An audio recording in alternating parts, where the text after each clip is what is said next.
মক্কায় হজ হয় আর মদিনায় ঈমান হেফাজত হয়।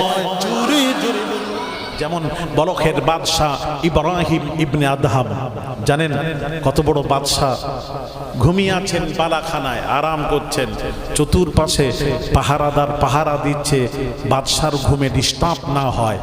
এমন সময় গভীর রাত্রিতে ছাদের উপর পায়ের আওয়াজে বলখের বাদশার ঘুম ভেঙে যায়। কে ছাদের উপর? কে রে? আমার ঘুমে ডিস্টার্ব করলি তোরা কে? উপর থেকে আওয়াজ আসছে, আমরা হলাম উটের রাখাল।